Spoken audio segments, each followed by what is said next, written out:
तो yes hello बच्चों, welcome to my channel Tanuja by studies.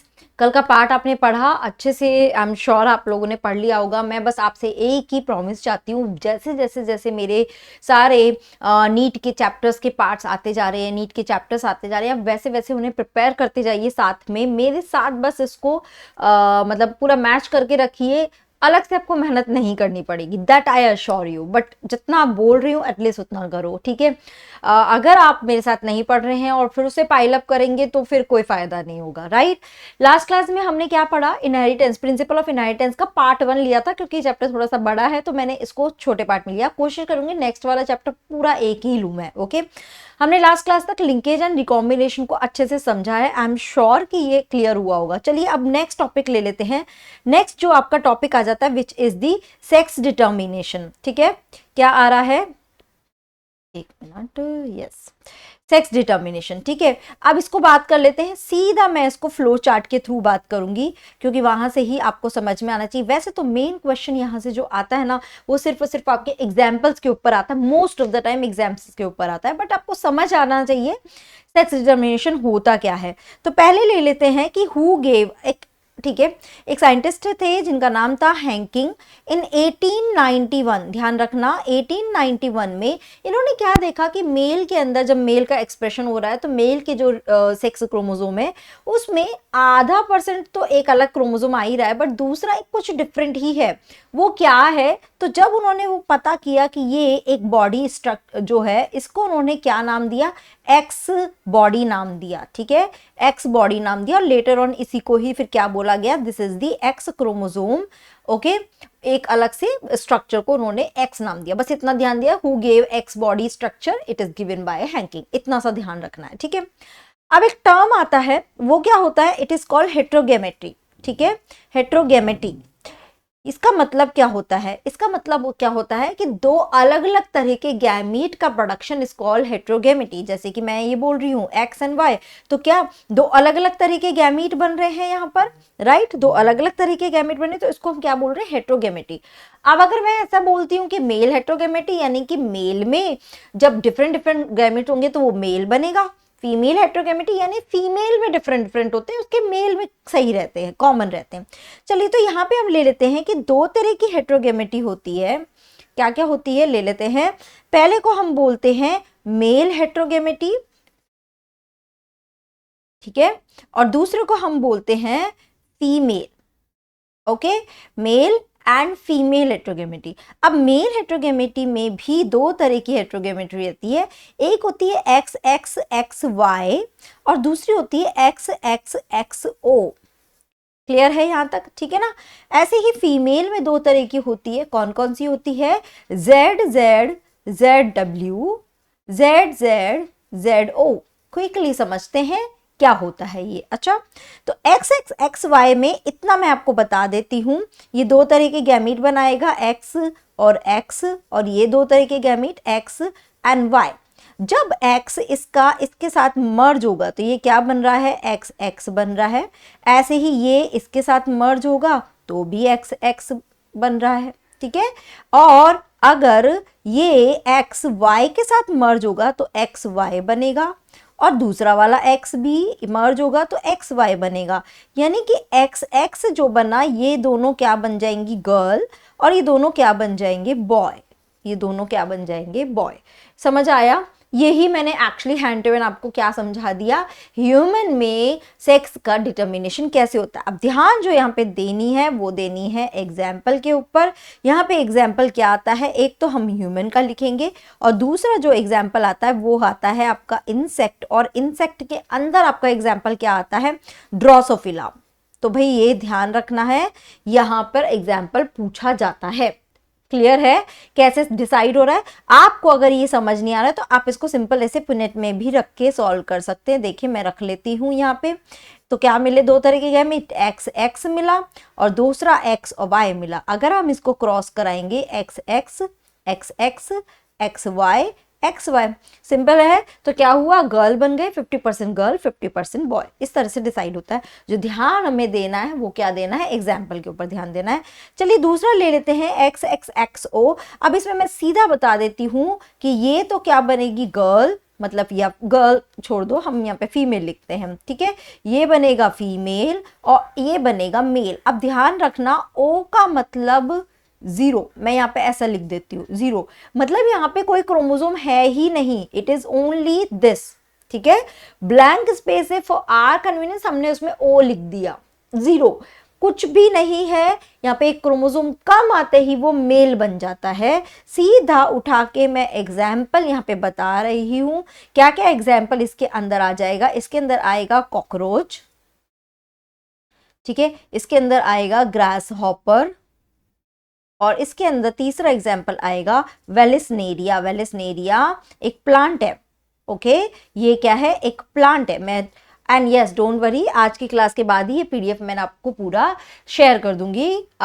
मेरी ऐप पर जाइए, वहां पे भी आपको ये पीडीएफ मिलेगा, ठीक है ना।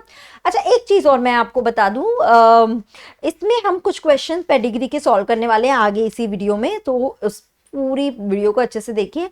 एंड इसके साथ ही मैं एक पीडीएफ पूरे चैप्टर की NCERT based questions I will share in my app as well as in Telegram group also. Prefer है कि आप ऐप पे जाइए, क्योंकि वहां पे आपको एक सीक्वेंस में सब मिल जाएगा, राइट, ओके। तो वहां पे अपलोड कर दूंगी, आप वहां से वो क्वेश्चन जरूर से प्रैक्टिस करिए। इफ यू रियली वांट तो मैं उसका एक सेशन भी ले सकती हूँ, क्वेश्चन आंसर सेशन, ठीक है। चलिए आगे बात कर लेते हैं। नेक्स्ट बात करते हैं ZZ अब बस यहाँ पे मैं ये बता देती हूँ, यहाँ पर सेम होगा, यानी कि होमोजाइगस होगा तो मेल बनेगा और हेट्रोजाइगस होगा तो फीमेल। उल्टा हो गया, क्योंकि यहाँ पे फीमेल हेट्रोगेमेटी शो कर रहे हैं, यानी कि गैमीट डिफरेंट हो गए तो फीमेल बनेंगे। सीधा मैं एग्जाम्पल लिख के दे रही हूं, यहाँ पर क्या क्या एग्जाम्पल आ जाएगा, यहाँ पर फिश, रेप्टाइल्स और बर्ड्स, इनमें सेक्स डिटर्मिनेशन इस तरह से होता है। अगर आप अभी भी चाहते हैं तो मैं एक बार बता देती हूँ। ZZZW क्या हुआ, Z Z, okay, Z and W। अब अगर हम इसको पुनेट में रखते हैं, क्विकली रख लेते हैं पुनेट में, ZZZW, तो देख लो ZZ, ठीक है, क्लियर हुआ, फीमेल एंड मेल बन गए। आगे बात कर लेते हैं, यहां पर ये क्या बनेगा, मेल बनेगा, एंड ये क्या बनेगा, फीमेल बनेगा, ओके। इसके एग्जाम्पल जो है वो क्या आ जाते हैं यहाँ पर, मॉथ और बटरफ्लाई, मॉथ और बटरफ्लाईज, ओके, इंपॉर्टेंट, राइट। इसको भी अगर आप चाहो तो मैं जस्ट एक बार बता देती हूँ। यहाँ पे 2 इस तरह के गैमीट और यहाँ पे एक गैमीट में कुछ नहीं है, कुछ नहीं है, तो मैं इसको बस जस्ट ओ दिखा रही हूँ, ओके। मर्ज करा लेते हैं, Z मैं ओ 0 लिख देती हूँ उसकी जगह फॉर आर कन्वीनियंस। समझ आया मेल एंड फीमेल कैसे डिसाइड हो रहे हैं। तो बच्चों ध्यान जो रखना है वो ये रखना है, ये रखना है, ये रखना है और इसका ध्यान रखना है। समझ आया क्या ध्यान रखना है आपको, ठीक है। ये रखना है, ये रखना है, इसका ध्यान रखना है और इसका ध्यान रखना है। ये 4 आपके बहुत ज्यादा इंपॉर्टेंट है एग्जाम्पल्स, ठीक है। चलिए अब अलग से बात कर लेते हैं। अब भाई हमारी जो हनी बी है ना, वो बहुत ही डिफरेंट है कि भाई मैं तो अपना सेक्स डिटर्मिनेशन अलग तरह से ही होने वाला है मेरा। तो अब बात कर लेते हैं इसमें sex determination in honey bee, okay. बहुत ही इंटरेस्टिंग है भाई हनी बी का sex determination, okay. Honey bee के सेक्स डिटर्मिनेशन को हम और क्या बोलते हैं, हैप्लोडिप्लॉइडी। क्या बोलते हैं, हैप्लोडिप्लॉइडी, ओके। मेरी कोशिश है थोड़े थोड़े नोट्स लिखते जाऊं, तो थोड़े से आपके नोट्स काइंड ऑफ भी प्रिपेयर हो रहे हैं। चलिए देख लेते हैं। हनी बी जो होती है ना, बी जो है यानी कि क्वीन जो है, उसके अंदर क्रोमोसोम कितने होते हैं, 32 क्रोमोसोम, या आप बोल सकते हो 16 पेयर ऑफ क्रोमोसोम्स होते हैं, ठीक है। इसने क्या किया, इसने किया मियोसिस, और मियोसिस करके इसने क्या बनाए, एग बनाए। इसके एग में कितने क्रोमोसोम रहेंगे, क्लियर है। मियोसिस क्या बताया है, हाफ हो जाते हैं क्रोमोसोम, तो कितने रह गए 16, यानी कि 16 क्रोमोसोम्स के ये इसने एग प्रोड्यूस कर दिए, ठीक है, ओके। अब इसका जो मेल बी है, इसके जो मेल बी है उसमें इंटरेस्टिंग चीज क्या है कि उसके पास क्रोमोसोम सिर्फ 16 ही होते हैं, क्या होते हैं, सिर्फ 16 ही होते हैं। तो वो क्या करता है, अब उसको अगर स्पर्म बनाना है तो वो स्पर्म कैसे बनाएगा, स्पर्म में भी कितने होने चाहिए, 16 ही क्रोमोसोम होने चाहिए। तो यानी कि यहाँ पे जो प्रोसेस होता है ना, वो कौन सा होता है, ये याद रखना, माइटोसिस होगा। Mitosis, meiosis, I am sure अभी एकदम पता होना चाहिए। माइटोसिस में क्रोमोसोम सेम रहते हैं, मियोसिस में क्रोमोसोम हाफ हो जाते हैं। ठीक है, तो अब जब ये दोनों एग और स्पर्म मर्ज होंगे तो यहाँ पे जो क्रोमोसोम है वो वापस से क्या मेंटेन हो जाएगा, 32। यानी कि क्या आ गए, फर्टिलाइज एग जो हमारा बना, वो फर्टिलाइज एग अब ये जो है ये सारी फीमेल है।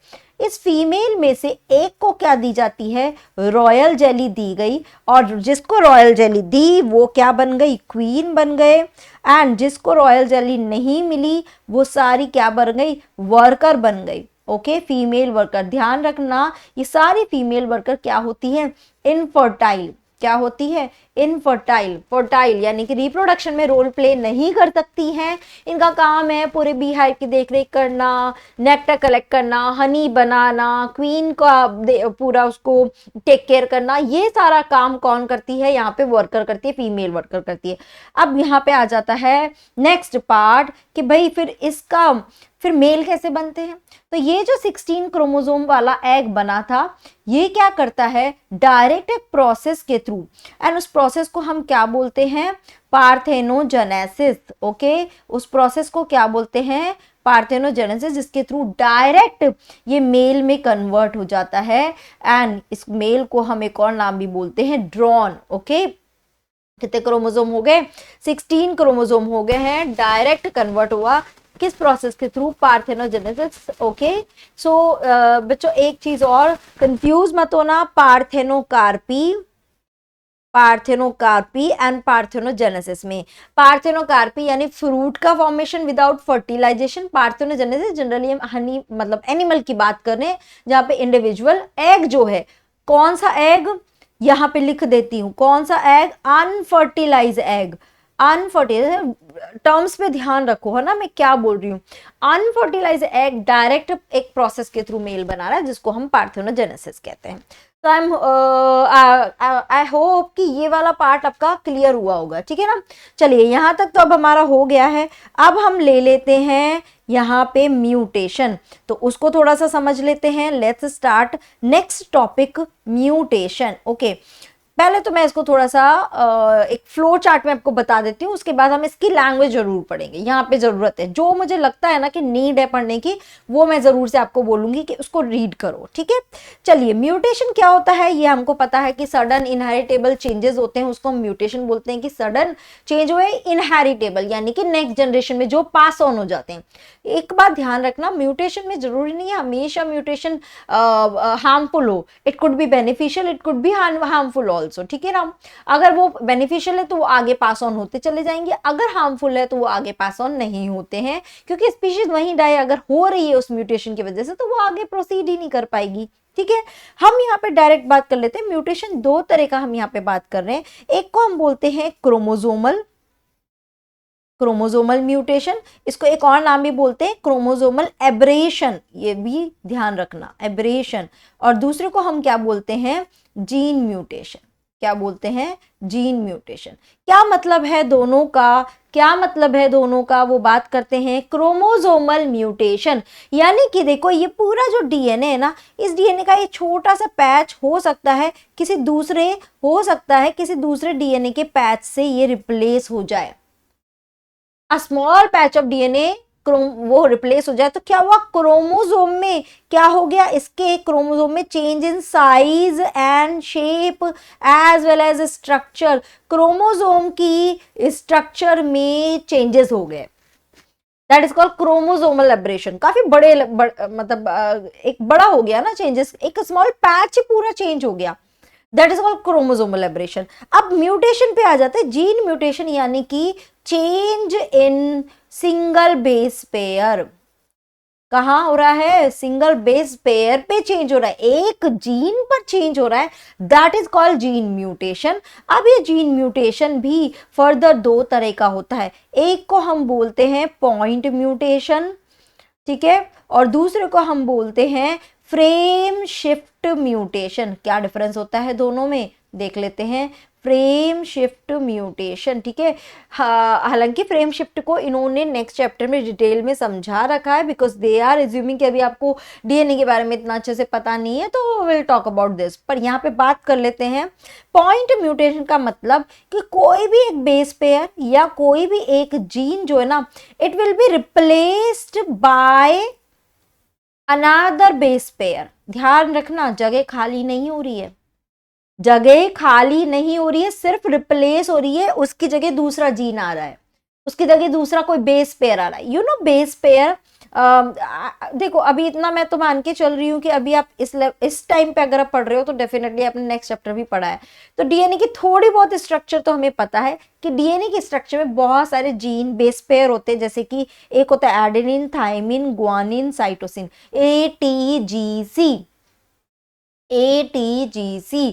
तो इनमें से मान के चलो कि ये वाला जो है रिप्लेस होके इसकी जगह जी आ गया, रिप्लेस होगा, जगह खाली नहीं होगी। ध्यान रखना, रिप्लेस होगा, जगह खाली नहीं होगी। This is called point mutation. और ये पॉइंट म्यूटेशन जो है ये फर्दर भी बहुत तरह का होता है। मैं इसको डिटेल में नेक्स्ट चैप्टर में लूंगी, क्योंकि मुझे लगता है कि कोडोन, बेसेस, ये सब पता होने में आपको प्रॉब्लम हो सकता है। तो चलिए अभी इसको स्किप ही करते हैं। ये पूरा जो पोर्शन है ना पॉइंट ऑफ फ्रेम शिफ्ट, इसको मैं नेक्स्ट चैप्टर में लूंगी। बस थोड़ा सा फ्रेम शिफ्ट बता रही हूँ। इसमें क्या होता है, जीन जो है या तो यहाँ पे डिलीटेड हो गया या फिर एडेड, यानी कि एक और आ गया। यानी कि क्या हुआ, मान लो ये सीक्वेंस है तो एक और बाहर से आया, बोला मेरे को भी जगह दे दो, मैं भी यहाँ पे घुस जाता हूँ। या ऐसा हो सकता है ये यहाँ से निकल गया, जगह खाली हो गई, रिप्लेस नहीं हो रहा है, गायब हो जा रहा है, या एक और ऐड हो रहा है। ठीक है, समझ आया। तो इसमें ना फ्रेम शिफ्ट हो जाते हैं, रीडिंग फ्रेम शिफ्ट हो जाते हैं, बात करेंगे नेक्स्ट चैप्टर में। इतना ही अभी ध्यान में रखो। चलिए अब बात करते हैं इसके बारे में। थोड़ा सा लिखा हुआ जो है ना, आई वॉन्ट कि ये थोड़ा सा हम पढ़ लें तो बेटर होगा। ओके चलिए 1 मिनट, मैं इसको थोड़ा सा एनलार्ज कर लेती हूँ, या ठीक है। ओके सो ले लेते हैं, क्या है इसका रीडिंग कर लेते हैं सिर्फ। तो mutation is the phenomenon which results in alteration of DNA sequence and consequently results in changes in the genotype। Gene में चेंज होगा तो जीनोटाइप में चेंज होगा, और जीनोटाइप में चेंज होगा तो फिनोटाइप में भी चेंज होगा। In addition to recombination, mutation is another phenomenon that leads to variation. तो अगर आपसे पूछा जाए वेरिएशन के क्या क्या सोर्सेज हैं, तो पहला वेरिएशन का सोर्स है रिकॉम्बिनेशन, क्योंकि इसमें दो इंडिविजुअल के जेनेटिक मटेरियल मिक्स हो रहा है, तो वेरिएशन क्रिएट हो रहा है, कुछ नया ही निकल कर आ रहा है। तो पहला तो ये, एंड दूसरा इसका सोर्स क्या है, म्यूटेशन, जिसमें जेनेटिक में कुछ चेंजेस हो रहे हैं।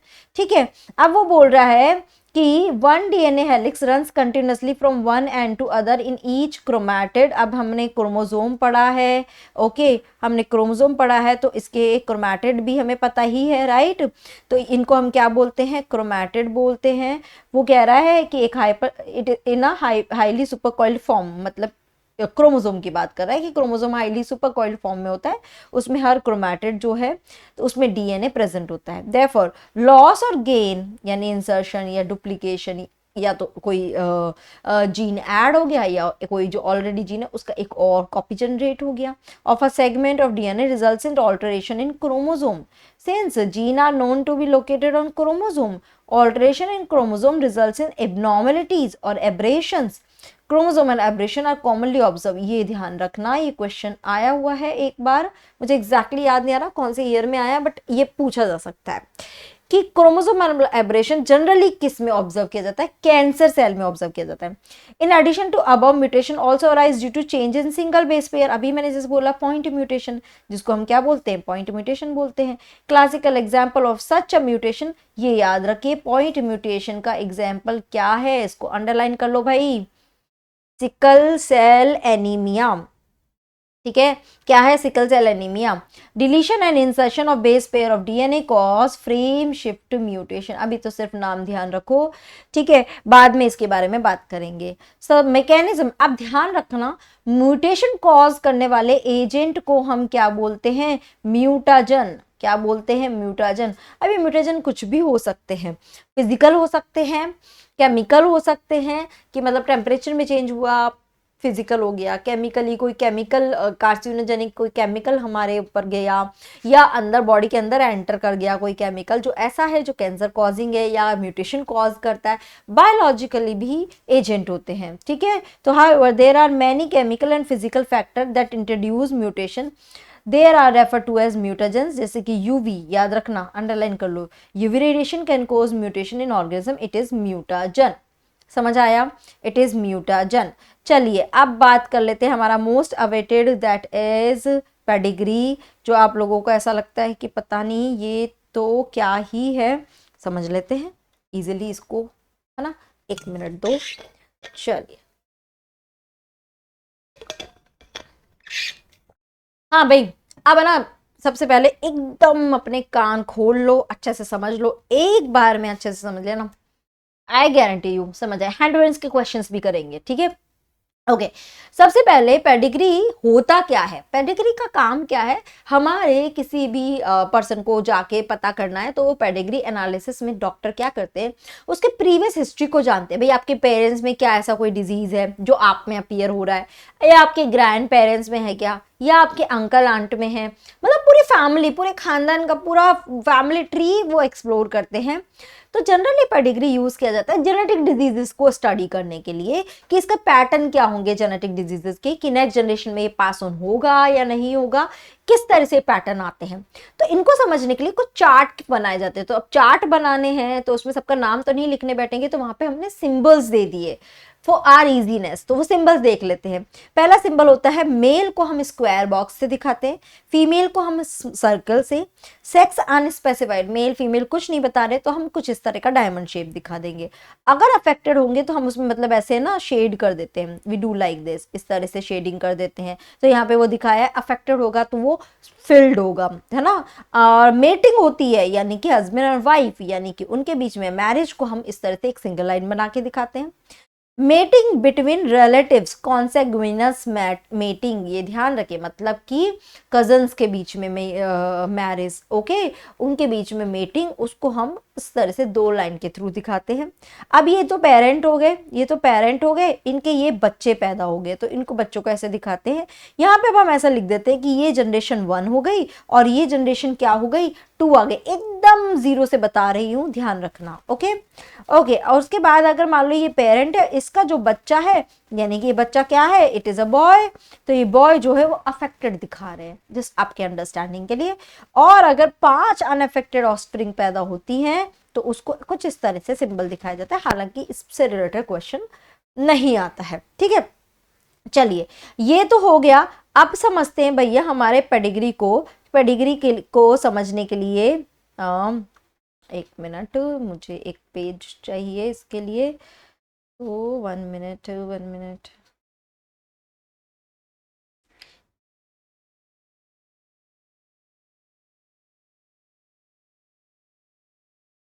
यस चलिए देखते हैं।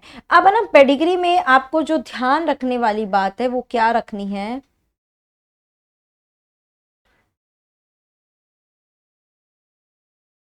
यस पेडिग्री में क्या करना होता है, इसमें है ना 2 चीज पता होनी चाहिए हमें। एक तो हमें पता होना चाहिए डोमिनेंट के बारे में, एक पता होना चाहिए हमें रेसेसिव के बारे में।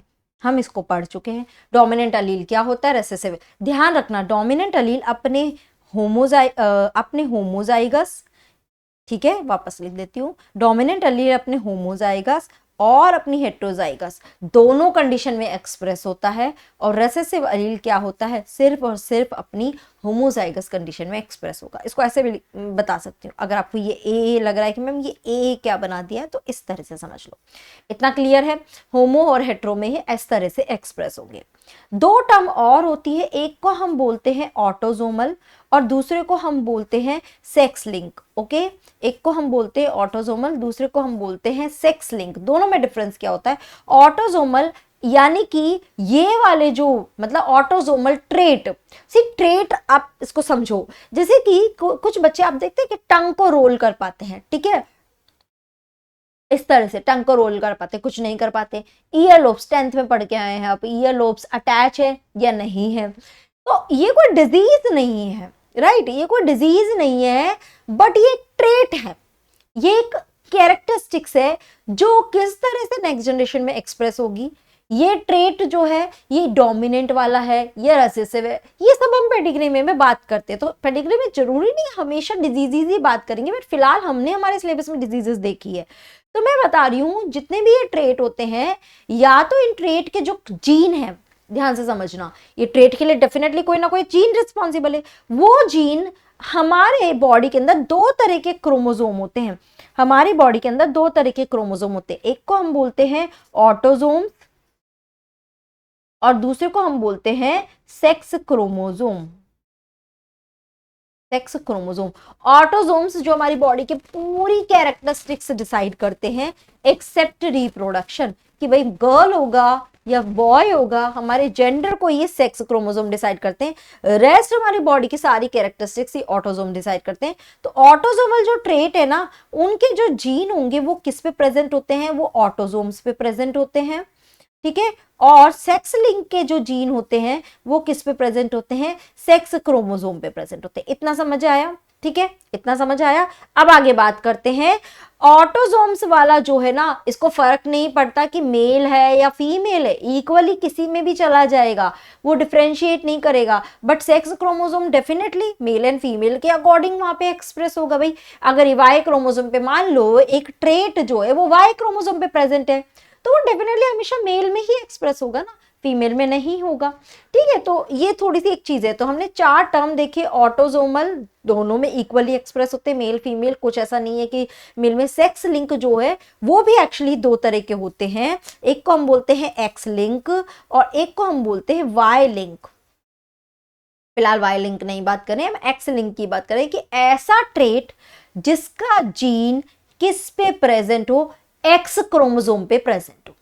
इतना समझ आया। तो अब ये जो ऑटोसोमल ट्रेट है, ये ऑटोसोमल ट्रेट दो तरह के हो सकते हैं। ऑटोसोमल डोमिनेंट, इसका जो नेचर है वो डोमिनेंट भी हो सकता है, या फिर ऑटोसोमल रिसेसिव हो सकता है। ऐसे ही सेक्स लिंक जो मैं लिख रही हूँ ना, इसका मतलब एक्स लिंक की बात कर रहे हैं हम। सेक्स लिंक है, ये भी दो तरह का होता है, या तो ये डोमिनेंट हो सकता है, या ही क्या हो सकता है, रिसेसिव हो सकता है, नेचर है, ठीक है। अब ध्यान रखना, अब कोई एक चार्ट है, हम उसमें पता कैसे करें कि कौन सा डोमिनेंट है कौन सा रिसेसिव है। डोमिनेंट की पहचान क्या होती है, ले लेते हैं भाई। डोमिनेंट में जो ट्रेट होगा वो हर जनरेशन में express in every generation, her generation में एक्सप्रेस होगा, आपको हर जनरेशन में वो ट्रेट दिखाई देगा। देखो अब एक चीज है ना, ध्यान रखना भाई, ट्रेट जो आ रहा है वो तो उसके पेरेंट से आ रहा है ना, किसी प्रोजेनी ऑफस्प्रिंग में जो ट्रेट आ रहा है वो उसके पेरेंट से आ रहा है। तो हर जनरेशन में हमें यही ध्यान देना है कि भाई वो उसके पेरेंट से आ रहा है या नहीं आ रहा। चलिए इसको सॉल्व करेंगे तब आपको समझ में आएगा। डू नॉट स्किप जनरेशन, ये क्या करते हैं, डू नॉट स्किप जनरेशन, ठीक है। उसके बाद अफेक्टेड जो पेरेंट है, ये ध्यान रखना, अगर अफेक्टेड पेरेंट्स है मतलब दोनों ही पेरेंट्स अफेक्टेड है, उससे अनअफेक्टेड चाइल्ड पैदा हो सकता है, अनअफेक्टेड चाइल्ड पैदा हो सकता है, क्लियर है। अब रेसेसिव की बात करते हैं। रेसेसिव की पहचान कैसे होगी, रेसेसिव की पहचान होगी कि ये जनरेशन स्किप करते हैं, तो पहला ही हो गया स्किप जनरेशन। दूसरा इसमें उल्टा है, ये वाला, यहां पे अनअफेक्टेड जो पेरेंट है, अनअफेक्टेड पेरेंट से अफेक्टेड चाइल्ड पैदा होता है, पैदा हो सकता है। ध्यान रखना, रेसेसिव के में अफेक्टेड चाइल्ड पैदा हो सकता है, ठीक है, ओके। अब मैं कह रही हूं कि अब ऑटोसोमल की पहचान कैसे करोगे। ऑटोसोमल जो है इक्वली मेल और फीमेल दोनों में एक्सप्रेस होता है, ठीक है ना। उसको कुछ नहीं है कि भाई मेल में ही एक्सप्रेस होगा या फीमेल में, क्योंकि दोनों में ही 22 जो क्रोमोसोम्स है ना, हमारे 22 पेयर ऑफ क्रोमोसोम, वो तो दोनों में ही सेम है ना, मेल और फीमेल में। समझ आ रहा है। सेक्स लिंक जो है वो एक पैटर्न फॉलो करता है जिसको हम बोलते हैं क्रिस क्रॉस पैटर्न। ये समझ लो अच्छे से, क्या होता है क्रिस क्रॉस पैटर्न। ओके, ये क्रिस क्रॉस पैटर्न क्या होता है, इसमें क्या होता है, हमेशा जो ट्रेट है वो क्या होगा, फादर से वो ट्रेट हमेशा उसके डॉटर में जाएगा, यानी अगर फादर अफेक्टेड है तो उसकी डॉटर अफेक्ट होंगी, नेक्स्ट जनरेशन में उसकी डॉटर अफेक्ट होगी। और अगर मदर अफेक्टेड है ना तो उससे क्या होगा, उसका सन अफेक्टेड होगा। बट एक चीज ध्यान रखना, मदर अफेक्टेड है तो उसकी जो डॉटर है ना वो यहाँ पे क्या बन जाएगी, कैरियर बन जाएगी। कैरियर यानी कि कैरी तो कर रही है उस ट्रेट को बट एक्सप्रेस नहीं हो रहा, कैरी कर रही है बट एक्सप्रेस नहीं हो रहा, वो बस आगे अपने नेक्स्ट जनरेशन में पास ऑन कर सकती है, उसको एक्सप्रेस नहीं हो रहा है। जनरली कैरियर को हम इस तरह से दिखाते हैं, कैसे, बीच में एक डॉट लगा देते हैं। आया समझ में ये कुछ कुछ कुछ। चलो अब ना एक पेडिग्री को स्टडी करते हैं यहाँ पर। ओके, यहाँ पे नीचे आपको ऑलरेडी इसका आंसर दे रखा है, मैं इसको छुपा देती हूँ, ठीक है। चलिए स्टडी करते हैं, पहला वाला को देख लेते हैं कि ये वाला ट्रेट क्या है। देखते हैं सबसे पहले डोमिनेंट और रिसेसिव की बात करें।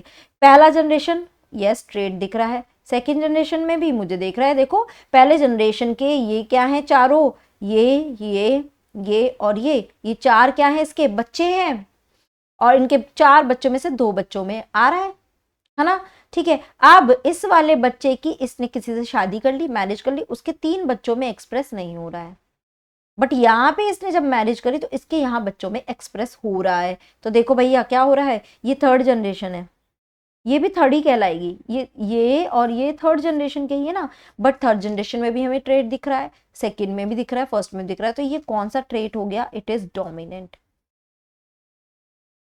अब देखो यहाँ पे मदर है, यहाँ पे मदर अफेक्टेड है यहाँ पे, बट उसका सन और सॉरी और डॉटर दोनों अफेक्टेड है, तो यानी कि इक्वली अफेक्ट कर रहा है, इसलिए हम इसको क्या बोल देंगे, this trait is autosomal dominant.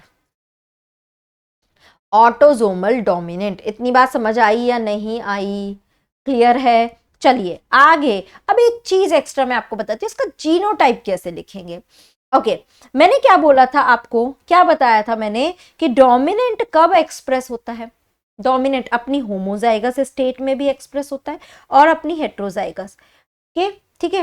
यानी कि जहां, अब मुझे ये पता चल गया ना ये डोमिनेंट है, जहां जहां मुझे ट्रेट एक्सप्रेस दिख रहा है वहां पे मैं लिख लेती हूँ, यहाँ पे क्या, या तो ये वाला होगा या फिर ये वाला होगा जीनोटाइप, यहाँ पे भी या तो ये होगा या फिर ये वाला होगा। अब चलिए इसमें से डिसाइड करते हैं कौन सा वाला होगा।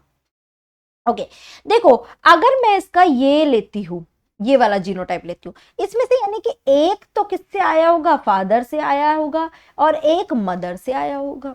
क्या फादर, अगर यहाँ पे ये अगर फादर से आया होता तो यानी कि फादर भी तो अफेक्टेड होता है ना, तो यानी कि ये वाला पॉसिबल ही नहीं है। कौन सा वाला होगा, दिस वन ट्रेट, जिसमें स्मॉल ए तो जो फादर से आया है और कैपिटल ए जो है वो मदर से आया है। क्लियर है, समझ आया। अब मैं इसका डिसाइड करती हूँ, इसमें भी यानी कि एक तो मदर से आया है और एक फादर से, तो स्मॉल ए क्योंकि फादर अफेक्टेड नहीं है तो फादर क्या है यहाँ पे, स्मॉल ए है, और मदर यहाँ पे अब क्या हो गई, ये कैपिटल ए स्मॉल ए हो गई, ठीक है, capital A small A. Okay, एक और चीज ध्यान रखना, ये तो अफेक्टेड है, अनअफेक्टेड वालों का जीनोटाइप क्या लिखूं मैं, स्मॉल ए है ना, डोमिनेंट की बात कर रही हूँ, डोमिनेंट की बात कर रही हूँ। तो जहां जहां अनअफेक्टेड है वहां वहां पहले ही ये जीनोटाइप लिख दो, बहुत आसानी होगी समझने में। लिख दिया तो बाकी जगह देख लो। अब देख लो, अगर आपका एक क्वेश्चन बनता है अगर कि मैम यहाँ पर मैं ये भी तो ले सकते हैं कैपिटल ए, नहीं बच्चों, कैपिटल ए ले लिया तो फिर तो सब में ही कैपिटल ए आएगा ही ना, ये तो आएगा ही, कैपिटल ए सब में आएगा तो फिर तो सारे ही अफेक्टेड होने चाहिए थे, बट ऐसा तो नहीं हो रहा है ना, इसलिए कैपिटल ए स्मॉल ए ही लेना है। तो ये इस तरह से हमने इसका जीनोटाइप लिख दिया। चलिए नेक्स्ट वाला समझते हैं। इसमें ये क्या हो गई, फर्स्ट जनरेशन हो गई, ये सेकंड जनरेशन हो गई, ये थर्ड जनरेशन हो गई। देखो भाई देखो, फर्स्ट जनरेशन में है क्या, नहीं है, ओके, सेकेंड जनरेशन में है क्या? सेकेंड जनरेशन में है। आप बोल रहे हैं आपकी मैम थर्ड में भी तो है, डोमिनेंट हो गया ये तो। नहीं, अब इसको कैसे पता करते हैं कि थर्ड वाला जो आया है ना वो अपने पेरेंट से आया है, उसके पेरेंट में क्या है? क्या उसके पेरेंट में नहीं है? ये जो है इसमें है तो उसके पेरेंट में नहीं है, यानी जनरेशन स्किप हो रही है। समझ रहे हो? इसके पेरेंट में नहीं है और ये जो है इसके पेरेंट में नहीं है, जनरेशन स्किप हो रही है। और दूसरा मैंने क्या बताया था यहां पर, रिसेसिव में एक तो जनरेशन और अनअफेक्टेड जो पेरेंट है वो एक अफेक्टेड चाइल्ड को बॉन्ड करते हैं। तो देख लो यहाँ पर अनअफेक्टेड पेरेंट है वो अफेक्टेड चाइल्ड बॉन्ड करते हैं, अनअफेक्टेड अफेक्टेड को बॉन्ड करते हैं। और यहाँ पे आप ले सकते हो कि अफेक्टेड, अगर दोनों भी अफेक्ट हुए ना, दोनों पेरेंट अगर अफेक्ट हुए, देखो इस केस में दोनों पेरेंट अफेक्ट हुए तो भी एक ये कॉम्बिनेशन बन सकता है ना, अनअफेक्टेड चाइल्ड पैदा हो सकता है। आया समझ में कैसे डिसाइड करेंगे? तो ये हमारा क्या हो गया, ये हमारा हो गया रेसेसिव। अब नेक्स्ट क्वेश्चन आ जाता है कि मैम ये सेक्स लिंक है या ऑटोसोमल है? देख के बता दो भाई, देखकर बता सकते हो क्या हुआ, मेल फीमेल दोनों में आ रहा है तो यानी कि ऑटोसोमल है, सेक्स से रिलेटेड है ही नहीं, तो क्या हो गया? Autosomal recessive. अब ऑटोसोमल रेसेसिव कब एक्सप्रेस होगा? अपनी ए कंडीशन में एक्सप्रेस होगा। और इसका जो डोमिनेंट वाला चीज है वो कब एक्सप्रेस होगी? Capital A capital A capital A small a में। तो सबसे पहले तो जो अफेक्टेड है ना वहां सब जगह जीनोटाइप लिख दो ए। भाई ये तो हमें कंफर्म है, ये तो ये ही है। अब ध्यान रखो ये ए है तो यानी कि एक ए इसके मदर फादर से आया होगा, एक ए इसकी मदर से, यानी कि दूसरा यहाँ पे क्या होगा? दिस वन होगा। तो अब यहां पर या तो ये भी हो सकता है, ये कॉम्बिनेशन भी हो सकता है, ये भी हो सकता है, ये भी हो सकता है, दोनों के केस में कुछ भी बन सकता है। ठीक है, ये वाला ले लेते हैं, यानी एक ए फादर से एक ए मदर से, यानी कि दूसरा वाला डेफिनेटली ये दिस वन होगा। अरे बस बाकी जगहों का इनका डिटरमाइन कब होगा? जब इनकी मैरिज होगी और इनके जो बच्चे पैदा होंगे उनसे हमें समझ में आएगा कि इनका जीनोटाइप क्या होना चाहिए। इतना समझ में आ गया? ठीक है, तो अब मैं यहाँ पे रब कर देती हूँ क्योंकि रब इसलिए करना है, यहाँ पे क्वेश्चन बनता है। और क्वेश्चन क्या बनता है? ऑटोसोमल डोमिनेंट का एग्जाम्पल अंडरलाइन कर लो, बॉक्स बना लो उसको। मायोटोनिक डिस्ट्रॉफी एक हंटिंगटन डिजीज भी होती है बट फिलहाल हम सिर्फ इसकी बात करेंगे, मायोटोनिक डिस्ट्रॉफी। ओके, और सिकल सेल एनीमिया किसका यहाँ पे दे रखा है? इट इज रेसेसिव डिसऑर्डर का। ये दोनों अंडरलाइन कर लो। चलिए हैंड टू हैंड अब हम क्या करते हैं, इसके क्वेश्चन सॉल्व करते हैं, देखते हैं आपसे होता है नहीं होता पेडिग्री क्या। चलो, तो पेडिग्री में हमने बात करी क्या, लेट्स सी या, तो प्रिडिक्ट द फॉलोइंग चार्ट। भाई इसको देख के समझना है कि ये पेडिग्री कौन सा है। थोड़ा सा मैं इसको बड़ा कर लूं,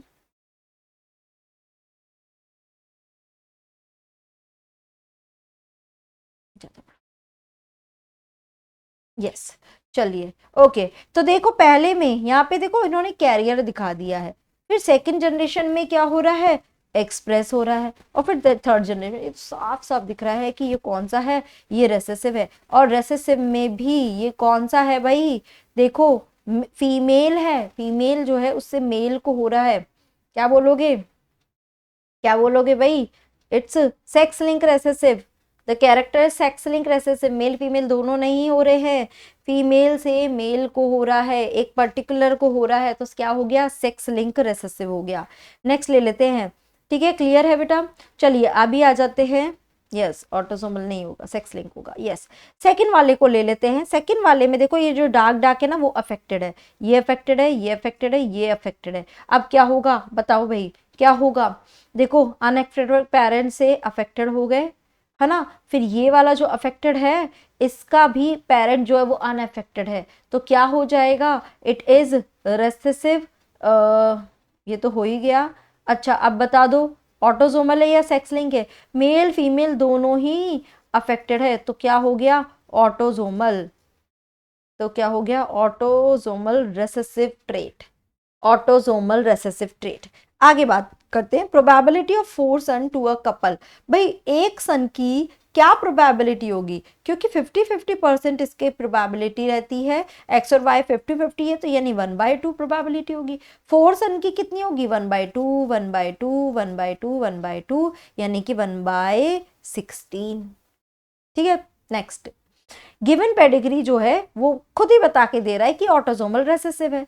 ऑटोसोमल रेसेसिव है यानी कि अफेक्टेड में क्या होगा, small A. What is the genotype of given parent, पहले तो जीनोटाइप गिवन पेरेंट का तो देखो, ये तो हमारा स्मॉल ए होगा जो भी अफेक्टेड होगा, ये हम यहाँ पे लिख ही देते हैं।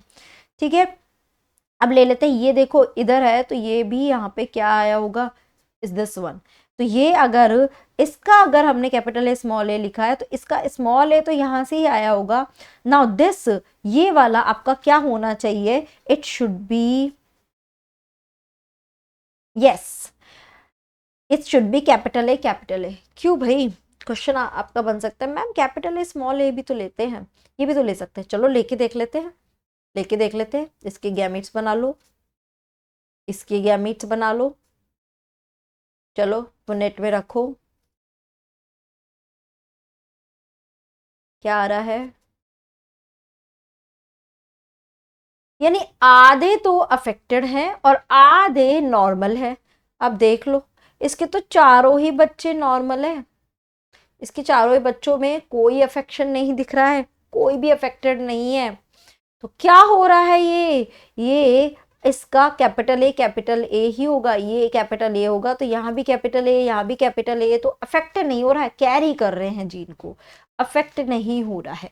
आई बात समझ में, तो आंसर क्या हो जाएगा इसका, ये वाला आ जाएगा। क्लियर है, चलिए नेक्स्ट ले लेते हैं। वो खुद से बता के दे रहा है कि ऑटोसोमल रेसेसिव है, यानी कि स्मॉल ए अफेक्टेड है। वो बोल रहा है genetic makeup of first generation बता दो। हम भैया सारे क्या लिख लेते हैं, ए फर्स्ट का क्या लिखना है, स्मॉल ए है ना, स्मॉल ए, ठीक है। ये स्मॉल ए तो यानी कि एक यहाँ से आएगा, एक यहाँ से आएगा, तो दूसरा क्या होगा भाई, दूसरा कैपिटल ए होना चाहिए। देख लेते हैं, या आंसर सी आ जाएगा, आंसर सी आ जाएगा। ठीक है, अब pedigree chart is use to identify, क्या पता करते हैं हम, जेनेटिक डिजीज को पता करते हैं। अब देखो नीचे एक कुछ आपको पेडिग्री दे रखा है 5 बच्चों का, और उसमें क्या दे रखा है, attach earlobe as oppose to free ones, के फ्री ईयरलोब अटैच ईयरलोब का एक पेडिग्री दे रखा है। स्क्वायर जो है मेल को बता रहे हैं, सर्कल जो है फीमेल को बता रहे हैं। अब कह रहा है कि भैया इनसे आप क्या कंक्लूजन ड्रॉ करते हो, क्या कंक्लूजन ड्रॉ करते हो। तो देख लेते हैं कि भाई ये दोनों अफेक्टेड है और ये अनअफेक्टेड है, एक तो मतलब रेसेसिव ट्रेट हो गया, एक तो रेसेसिव ट्रेट हो गया, और दोनों आ रहे हैं, तो ये स्मॉल ए ये स्मॉल ए है ना। तो अब यहाँ पे क्या हो गया, ये कैपिटल ए स्मॉल ए होगा, ये कैपिटल ए स्मॉल ए होगा। ये समझ आ रहा है ना भाई, नीचे अफेक्टेड है स्मॉल ए, तो यानी एक स्मॉल ए एक से आया, एक स्मॉल ए एक से आया है। चलिए स्टेटमेंट देख लेते हैं। वो कह रहा है पेरेंट्स आर हेटेरोजाइगस, करेक्ट है भाई, पहले ले लेते, पेरेंट्स आर हेमिजाइगस, नहीं। फिर उसके बाद आ रहा है पेरेंट्स आर होमोजाइगस रेसेसिव, नहीं भाई।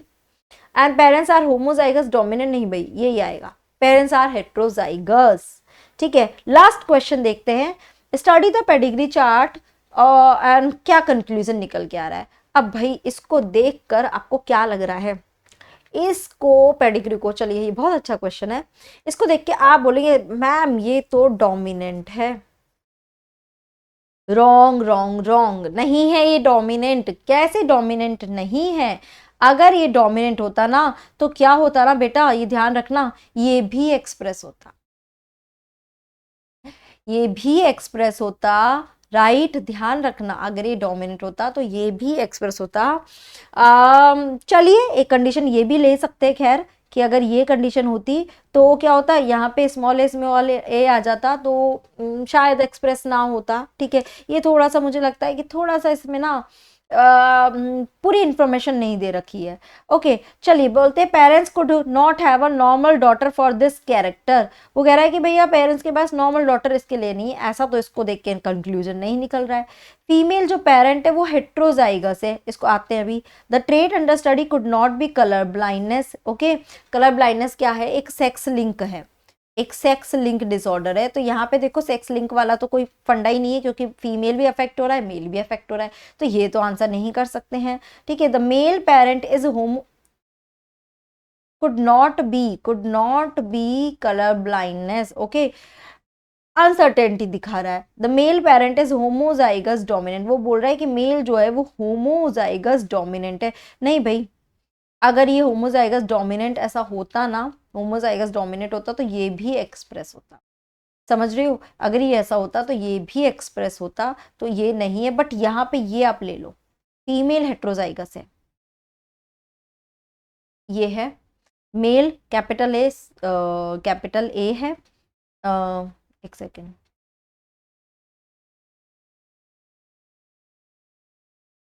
एक मिनट, कुछ तो गड़बड़ हुआ है.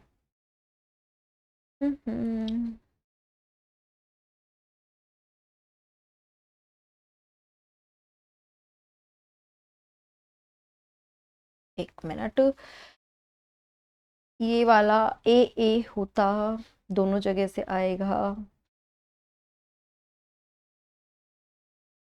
Female parent is heterozygous. हाँ ठीक है.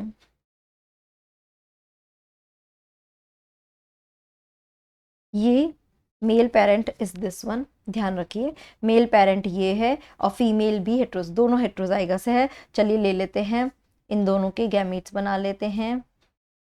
और इसका अगर हम पुनेट स्क्वायर में रखेंगे तो this capital A capital A capital A small a capital A small a small a small a. तो ये वाला तो आ गया, और ये सारे कैपिटल ए स्मॉल ए या कैपिटल ए भी हो सकते हैं, कुछ भी हो सकते हैं. ओके, ये वाला कंक्लूजन निकल के आ रहा है श्योर वाला. तो ये आंसर आ जाएगा the female parent is heterozygous. And I am sorry, ये डोमिनेंट ट्रेट है. ओके, मैं आपको ये रिसेसिव नहीं है, ठीक है. बट एक्चुअली ना ऐसे भी केसेस होते हैं जिसमें हमें देख के लगता है कि डोमिनेट, क्योंकि हर जनरेशन में एक्सप्रेस होता है. पर ऐसा भी हो सकता है कि भाई सारे ही पेरेंट ये वाला ट्रेट लेके चल रहे हैं, तो फिर तो सभी ऐसे आएंगे. तो उस केस में सारे ही अफेक्टेड हो गए. तो उस केस में हमें लगता है देखने में कि डोमिनेंट ट्रेट है, बट डोमिनेंट नहीं है, वो रेसेसिव ट्रेट होता है.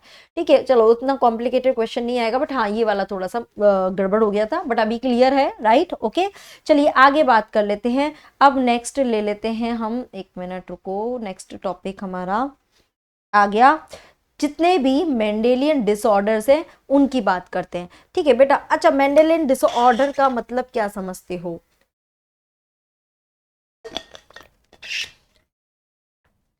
मेंडेलियन डिसऑर्डर की मेंडल जो बताया है उसके अकॉर्डिंग वो वहां फॉलो नहीं हो रहा है, और उसके अकॉर्डिंग चीजें सब फॉलो नहीं हो रही है, तो क्या हो रहा है, डिसऑर्डर क्रिएट हो रहे हैं. That is called Mendelian disorder. Yes, तो यहाँ पे पहला मेंडेलियन डिसऑर्डर जो ले रहे हैं वो कौन सा ले रहे हैं हम? It is colour blindness. पहला, इसको ही ले लेते हैं.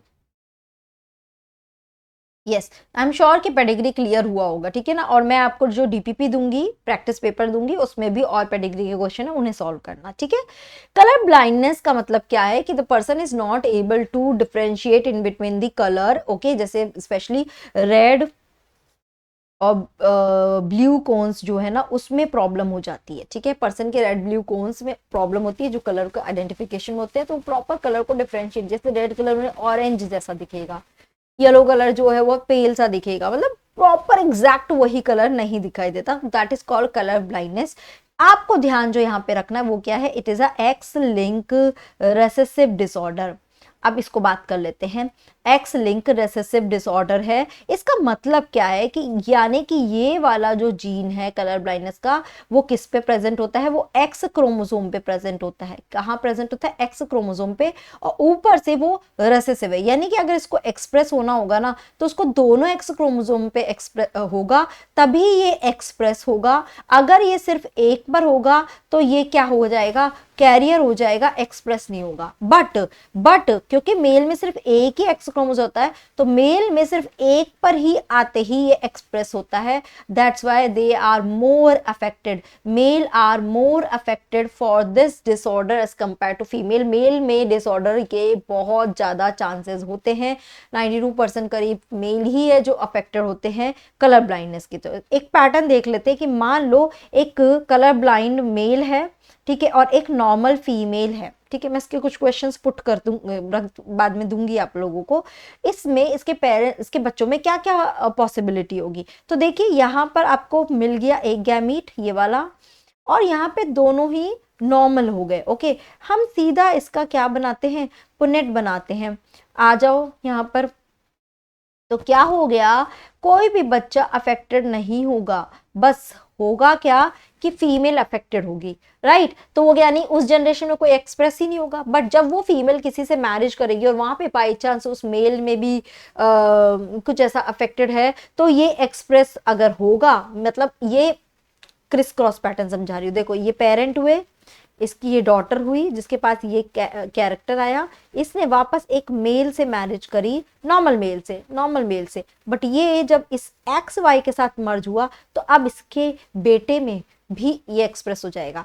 जनरेशन स्किप हो रही है, पर हमेशा याद रखना मदर सन को देती है अपना ट्रेट, और फादर डॉटर को देता है, और मदर सन के साथ साथ अपनी डॉटर को कैरियर बना देती है, कैरी करता है वो। ये पैटर्न समझ आ रहा है। ओके, मान के चलते कुछ ऐसा होता, अगर कुछ ऐसा होता कि मदर जो है ना वो कैरियर होती, तो क्या होता ना, इसमें देखो 4 कॉम्बिनेशन बनते हैं। अब मैं सीधा लिख रही हूं, ये कॉम्बिनेशन बनते। ओके, तो यानी कि क्या होता, यहां पर 50% गर्ल्स अफेक्टेड होती एंड 50% बॉयज अफेक्टेड होते। ध्यान रखना, मैं सिर्फ गर्ल्स का अगर बोलूं तो मैं क्या कहूंगी, 50% अफेक्टेड है। बॉयज का बोलूं तो क्या बोलेंगे, 50। अगर मैं बोलूं सारी जनरेशन में बॉयज कितना परसेंट अफेक्टेड है, तो इट इज 25%। और अगर मैं बोलूं गर्ल्स कितनी अफेक्टेड है, तो it is 25। All 4 generation, all 4 people, मतलब पूरी जनरेशन में इतना है। इंडिविजुअली हम देखें तो 50-50 बोलेंगे। ये थोड़ा सा समझ आ रहा है, डिफरेंशिएशन करना। कलर ब्लाइंडनेस हो गया। दूसरा यहाँ पे जो ट्रेट है which is haemophilia, very well known for this haemophilia. क्या होता था कि ब्लड क्लॉट ही नहीं बन रहा है। क्या हो रहा है, ब्लड क्लॉट बन ही नहीं रहा है। देखिए ब्लड क्लॉटिंग के लिए कुछ एक कास्केड प्रोसेस होता है, अगर आपको याद है आप 11th में पढ़कर आए हैं, फाइब्रिनोजन से लास्ट में फाइब्रिन बनता है, ठीक है, प्रोथ्रोम्बिन, थ्रोम्बिन, है ना, वो पूरा हम पढ़ते हैं।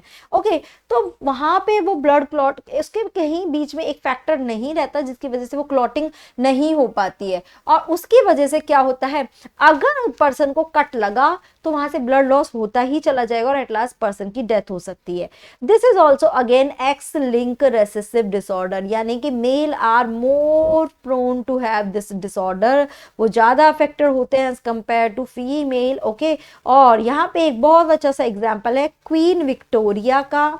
ध्यान रखिए, क्वीन विक्टोरिया जो थी, she was a carrier for this disease, और उसकी फैमिली में सारे male they were having this disease, और उसके साथ ही बहुत मोस्टली मेल का जो डेथ है वो इसी रीजन की वजह से हुआ।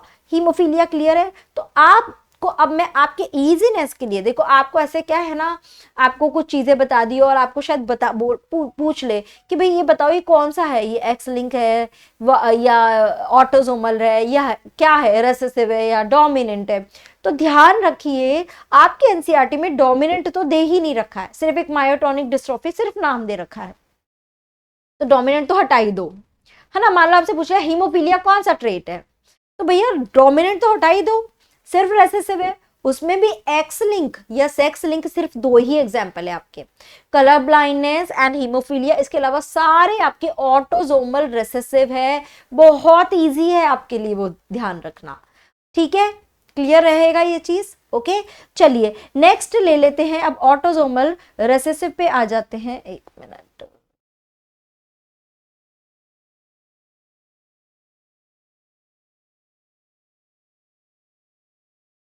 यस, ऑटोसोमल रेसेसिव पे आ जाते हैं, और उसमें सबसे पहला हम ट्रेट ले रहे हैं, it is sickle cell anaemia.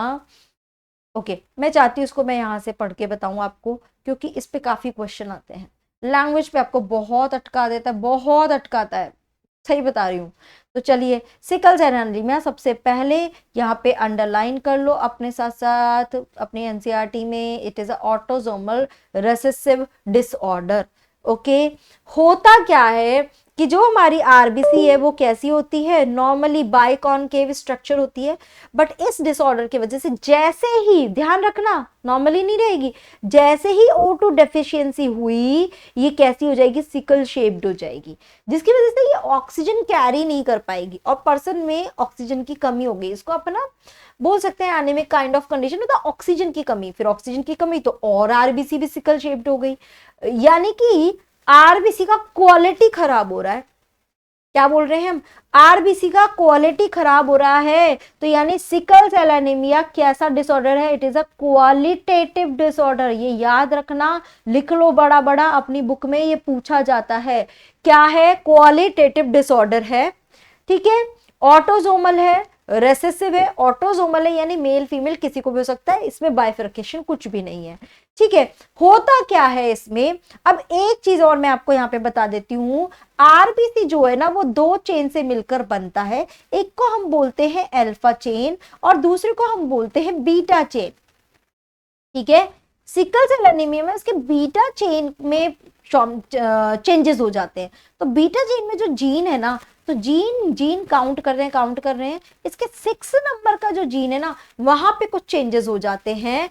चलिए पढ़ लेते हैं एक बार, हुआ क्या, okay, it can be transmitted from a parent to the offspring when both the partner are carrier for the gene. Yes, मतलब क्या, इस तरह से अगर दोनों पार्टनर इस तरह से है तो जब भी स्मॉल ए आ गया वो पर्सन वहां पे अफेक्टेड हो जाएगा, ठीक है, यानी कि हेट्रोजाइगस है दोनों partner. The disease is controlled by a single pair of allele HBA and HBS, this is the affected one, ठीक है, ये नॉर्मल है, HBA नॉर्मल है।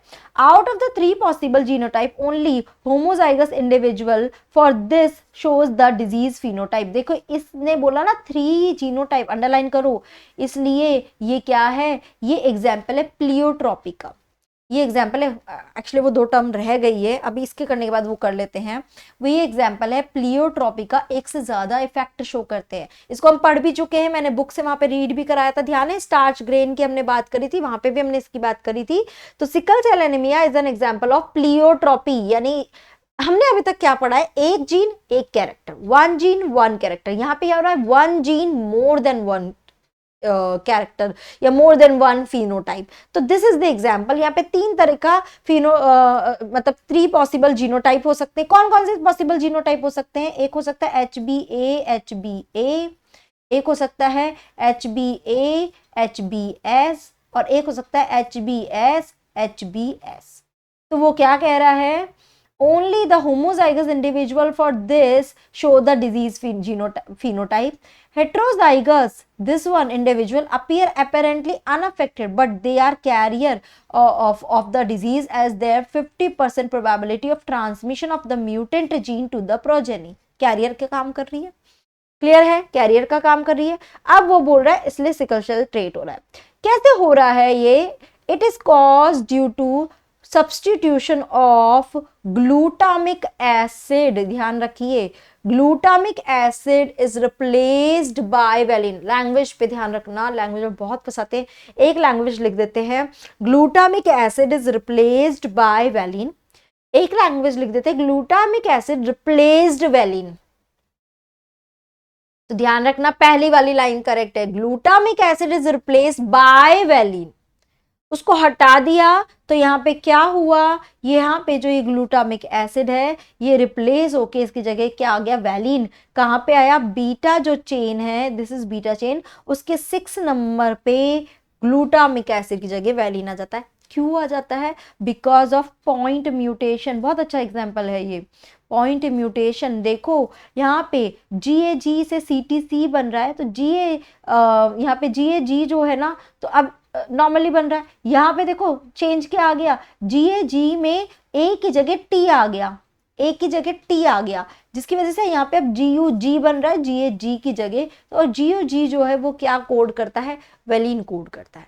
तो पॉइंट म्यूटेशन हुआ, एक बेस पेयर चेंज हो गया, रिप्लेस हो गया, डिलीट नहीं हुआ, रिप्लेस हुआ, और उसकी वजह से यहाँ पे अब वेलिन बनना शुरू हो रहा है। चलिए इसका नेक्स्ट पार्ट देखते हैं, एक मिनट, या तो वो क्या कर रहा है, रिप्लेस बाय वैलिन, क्लियर है ना। हाँ, एक सेकेंड रुकिए थोड़ा सा। Yes,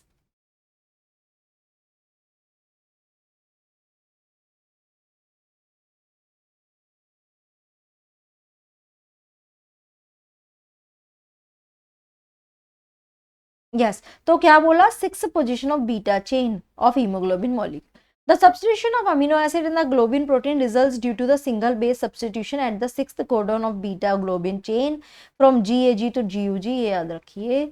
the mutant haemoglobin molecule undergo polymerisation under low oxygen tension causing the change in the shape of the RBC from the biconcave से इलोंगेटेड सिकल लाइक स्ट्रक्चर हो जाता है। क्लियर है अच्छे से, ठीक है। नेक्स्ट मेंडेलियन डिसऑर्डर लेते हैं, phenyl ketonuria. Again again again क्या है, ऑटोजोमल रेसेसिव ट्रेट। क्या है, ऑटोजोमल रेसेसिव ट्रेट, है ना। क्या होगा, दोनों सेम रेसेसिव होंगे तभी, मतलब कि ये वाली कंडीशन में ही एक्सप्रेस हो सकते। होता क्या है इसके अंदर वो मैं यहाँ पे बता देती हूँ। एक मॉलिक्यूल है दैट इज क्या, फिनाइल एलेनिन। ये फिनाइल एलेनिन को कन्वर्ट करता है एक एंजाइम। इस एंजाइम का नाम क्या है, फिनाइल एलेनिन हाइड्रोक्सीलेज। हाइड्रोक्सीलेज, और इसको कन्वर्ट कर देता है किसमें, टायरोसिन में। ओके, पूरा पूरा नहीं आया है यहाँ पर। ओके, एक मिनट कट गया। यस, किस में कन्वर्ट कर देता है, टायरोसिन में कन्वर्ट कर देता है। क्या करता है, एंजाइम का नाम याद रखना, फिनाइल एलेनिन हाइड्रोक्सिलेज, जो फिनाइल एलेनिन को कन्वर्ट कर देता है टायरोसिन में। यहां पर होता क्या है ना, इस तरह का म्यूटेशन हुआ कि अब फिनाइल एलेनिन हाइड्रोक्सिलेज बन ही नहीं रहा। ये नहीं बन रहा तो फिनाइल एलेनिन कन्वर्ट नहीं हो पा रहा, और वो क्या हो रहा है, जमा होते जा रहा है। फिनाइल एलेनिन अब एक्यूमुलेट होने लगता है, ठीक है। और किसके फॉर्म में एक्यूमुलेट होने लगता है, it is accumulated, start accumulating phenyl pyruvic acid. ठीक है, ये कन्वर्ट हो जाता है इसमें और इसकी फॉर्म में एक्यूमुलेट होने लगता है, which is causing the problem. थोड़ा सा रीड कर लेते हैं। तो यहाँ पे वही हुआ, इट लैक्स द एंजाइम जो फिनाइल एलेनिन को टायरोसिन में कन्वर्ट करने के रिस्पॉन्सिबल है, जिसकी वजह से फिनाइल पायरुविक एसिड के फॉर्म में ये एक्यूमुलेट होता है, और इसकी वजह से ब्रेन में मेंटल रिटार्डेशन क्रिएट हो जाता है। एंड इसी के साथ ही यूरिन के साथ भी ये रिलीज होता है, क्योंकि किडनी इसको पूरा एब्जॉर्ब करती है। इसके साथ ही आई थिंक ये आपका इसमें एक और चीज ध्यान रखना, हेयर और स्किन पिगमेंटेशन को भी अफेक्ट करता है। ये लिख दो अगर, वैसे न्यू बुक में है ये आई थिंक पुराना वाला आ गया है। हेयर और स्किन पिगमेंटेशन जो है इसमें भी अफेक्ट करता है। ठीक है, क्लियर है। चलिए नेक्स्ट ले लेते हैं, थैलासीमिया। ये भी एक एनेमिक डिसऑर्डर है, पर्सन इसमें एनेमिक होता है, और ये एक जेनेटिक डिसऑर्डर जिसका कोई ट्रीटमेंट नहीं है, बार बार ब्लड ट्रांसफ्यूजन ही हो रहा है। वहां देखो सिकल सेल एनीमिया में हमने क्या बोलता, आरबीसी जो है ना उसका शेप खराब हो जा रहा है, उसका क्वालिटी खराब हो रहा है। यहाँ पे क्या हो रहा है, आरबीसी मर रही है, आरबीसी का लाइसिस हो रहा है। तो सबसे पहले तो ये क्या है, ऑटोसोमल रिसेसिव डिसऑर्डर है पहला।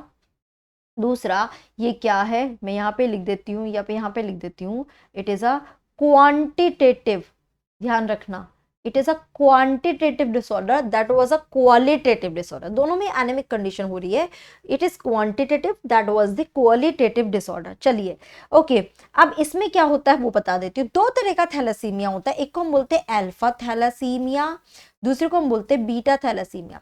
मैंने आपको बताया आरबीसी का प्रोडक्शन दो से होता है, मतलब RBC consist of to chain, alpha chain beta chain. अगर इसमें जीन में इस तरह से हुआ कि अल्फा चेन का प्रोडक्शन तो हो नहीं रहा, बीटा चेन अपने नॉर्मली प्रोड्यूस हो रही है, अल्फा चेन का प्रोडक्शन अफेक्ट हो गया, उसकी वजह से अब ये तो प्रॉपर आरबीसी नहीं बनी ना, this cause the RBC lysis, this is called alpha thalassaemia. Beta में क्या हो रहा है, अल्फा प्रॉपर बन रहा है, बीटा का चेन नहीं बन रहा है, उसको हम, उसकी वजह से आरबीसी का लाइसिस होता है, उसको हम बोलते हैं बीटा थैलेसीमिया। क्लियर है, ठीक है, alpha and beta thalassaemia clear है। चलिए इसको ना रीड करते हैं, आई वांट कि ये आप रीड करो, ठीक है। तो क्या हो रहा है, this disease transmitted from the parent to offspring when both the parents are unaffected carrier for the gene, यानी हेट्रोजाइगस होंगे, यानी कि ये वाला होगा, ऑटोसोमल है ना, ठीक है। Okay, yes, the defect could be due to either mutation or deletion, which ultimately results in reduced rate of synthesis of one of the globin chain, alpha or beta chain. समझ आया? Okay, that make up the hemoglobin. This cause the formation of abnormal hemoglobin molecule, resulting into anemia, which is characteristics of disease. Thalassemia can be classified according to which chain of hemoglobin molecule is affected. Alpha thalassemia में production of alpha chain is affected, while in beta, production of beta chain is affected. Alpha thalassemia is controlled by two closely linked gene. ये gene को underline कर लो, HBA1, HBA2. ये closely link gene होते हैं और कौन सा chromosome पे रहता है? यस, 16 नंबर के क्रोमोसोम पे, ये होता है 11 नंबर के क्रोमोसोम. ठीक है, ओके, ये क्वेश्चन है, ये मैं आप चाहो तो लिख लो ऐसे question. Okay, and is observe due to the mutation और डिलीशन ऑफ वन और मोर ऑफ द 4 जीन. इसके जो 4, इसमें जो जीन होते हैं उसमें म्यूटेशन हुआ या फिर डिलीशन भी हुआ, ये भी थोड़ा सा ध्यान रखो, डिलीशन हुआ या म्यूटेशन हुआ. The more gene affected, the less alpha chain globin molecule produced, while beta thalassemia is controlled by a single gene. देखो ध्यान रखना, अल्फा थैलेसीमिया 2 जीन से कंट्रोल हो रहा है, बीटा थैलेसीमिया में जो है वो एक सिंगल जीन से कंट्रोल हो रहा है, और क्रोमोसोम कौन सा? 11. Okay, and due to mutation of one or both the gene. Thalassemia differ from the sickle cell anemia in that the former, यानी कि sickle cell anemia is a thalassemia is a quantitative disorder, okay, क्योंकि इसमें chain नहीं बन रही है, और sickle cell anemia is a qualitative problem. समझ आया? यहाँ तक क्लियर हुआ? क्लियर हुआ? ठीक है, चलिए नेक्स्ट पार्ट लेते हैं, क्विकली लेते हैं. यस, हैव वाटर, मेरे साथ पियो. बैठे रहो यहीं पे, थोड़ा सा और रह रहा है, बड़ा मतलब अच्छे से करेंगे, थोड़ा सा और रह रहा है, यहीं पे ही रहो मेरे साथ ही. ठीक है, चलिए इससे पहले एक हमारा जो टॉपिक रह गया, मैं उसको पहले ले लेती हूँ. हाँ, मैं इस पेज पे ले लेती हूँ.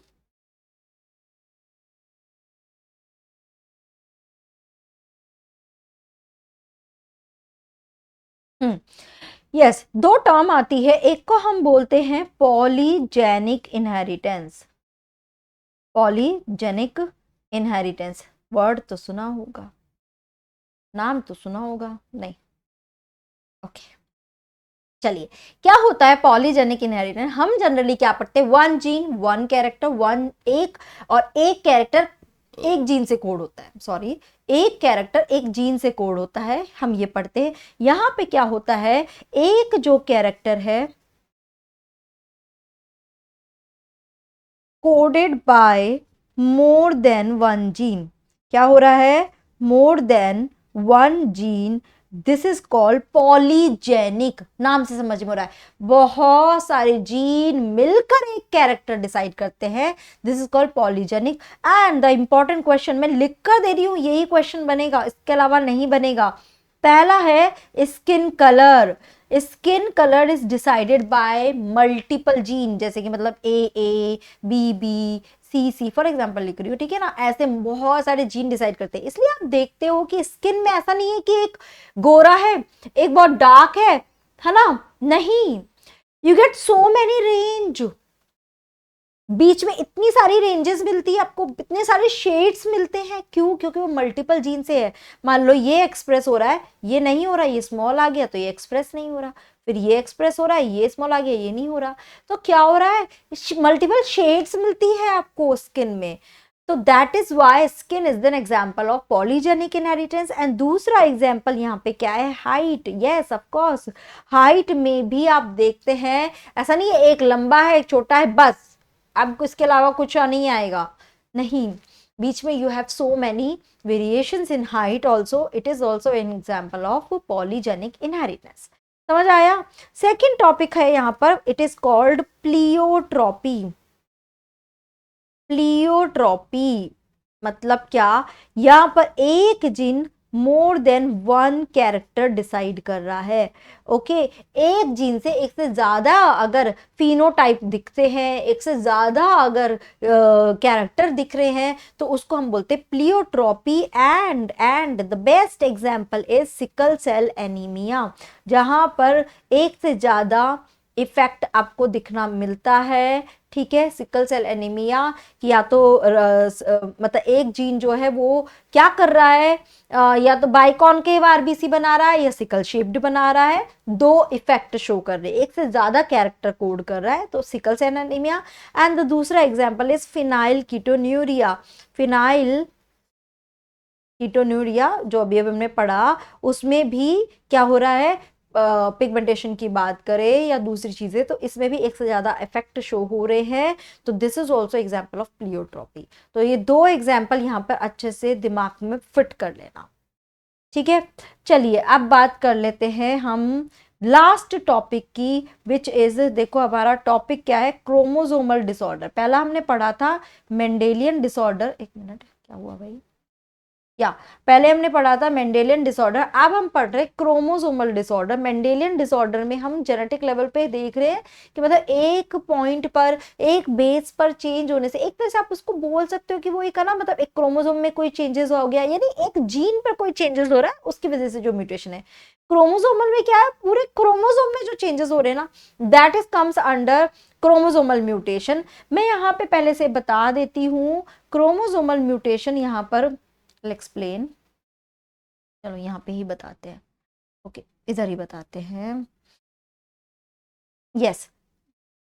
तो क्रोमोसोमल म्यूटेशन में दो तरह से रहता है म्यूटेशन, एक को हम बोलते हैं pleiotropy, sorry sorry sorry sorry polyploidy, sorry polyploidy, और दूसरे को हम बोलते हैं एन्यूप्लॉइडी, ठीक है ना। इसको एक में टर्म मेरा बिल्कुल माइंड से निकल गया है, यस इट इज हाइपोप्लॉइडी भी बोलते हैं, यूप्लॉइडी भी बोलते हैं, यस यूप्लॉइडी, यस ये वाला मेरा दिमाग से निकल गया था। ये पूरी क्या है, हेट्रोप्लॉइडी। अभी ये क्या है मैम, ये क्या प्लॉइडी प्लॉइडी लिख दिया है, समझ लेते हैं। देखो क्या होता है ना, प्लॉइडी मतलब क्या, कि जैसे हम लिखते हैं हमारे अंदर कितने क्रोमोसोम है, 23 पेयर ऑफ क्रोमोसोम है, तो मैं क्या बोलती हूँ उसको कि we are diploid organisms, we are diploid organism. तो हैप्लॉइड, डिप्लॉयड, ट्रिप्लॉयड, तो क्रोमोसोम का जो नंबर होता है उसको हम प्लॉइडी बोलते हैं, समझ रहे हो, क्रोमोसोम के नंबर को हम प्लॉइडी बोलते हैं। अब इस प्लॉइडी में मतलब कि जो भी क्रोमोसोम, मैं ह्यूमन की बात कर रही हूँ, यानी 46 क्रोमोसोम में चेंजेस अगर आ जाते हैं तो उसको हम हेट्रोप्लॉइडी बोलेंगे, और उसकी वजह से क्रोमोसोमल एबरेशन क्रिएट हो रहे हैं, डिसऑर्डर्स क्रिएट हो रहे हैं। अब दो तरह की हेट्रोप्लॉइडी होती है, एक तो होती है पॉलीप्लॉइडी और दूसरी होती है एनुप्लॉइडी। पॉलीप्लॉइडी यानी कंप्लीट सेट ही डबल ट्रिपल हो जाए, जैसे कि क्या, देखो हमारे ह्यूमन में गैमीट्स जब आते हैं तो कितने क्रोमोसोम लेके आते हैं, 23 क्रोमोसोम, 23, और दोनों मिलकर क्या बनाते हैं, 46 क्रोमोसोम आते हैं, लेके आते हैं। मैं बोलूं अगर कि ये जो 23 क्रोमोसोम है ना, इसमें क्रोमोसोम आए ही नहीं और यहाँ पे 23 आ गए, तो ये क्या रह गया, हैप्लॉइड स्टेट रह गया।